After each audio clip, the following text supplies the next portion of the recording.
আমি প্রশ্ন করছি রামপদ জমাতিয়ার কাছে, আমি প্রশ্ন করছি রেবতী মোহন ত্রিপুরার কাছে, ত্রিপুরা টেরিটোরিয়াল কাউন্সিল কোথায়?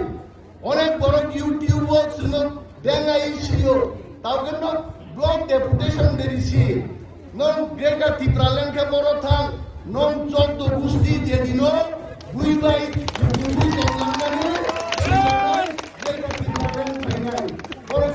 মহারাজা কোথায়? মহারাজা কোথায় তারা জানে না, তারা জানে না মহারাজা কোথায়। মহারাজা শ্রীকৃষ্ণের মতো ভগবানের মতো কখনো দিল্লিতে, কখনো লন্ডনে, কখনো আগরতলায়, কখনো আপনার বাড়িতে, কখনো আপনার বাড়ির পক্ষে মহারাজা সর্বত্রই আছে। ওই দেখুন মহারাজা এখানে আছে, আমিও দেখতে পাবো।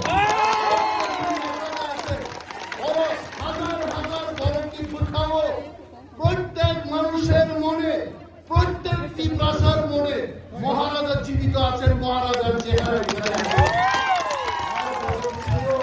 মহারাজা বড় আরো সাবাই দাগি যাবা ফাদার সারবাই ঠিকুঙ্গ পিস্তল থাবা ওই তাও সাজা কই এই খরচা দলবাগি মুখ্যমন্ত্রী ইসলাম নাই ইমাম পাঠ বলাই খায় তাও কা ঠিক সিন থাকছে হইছে।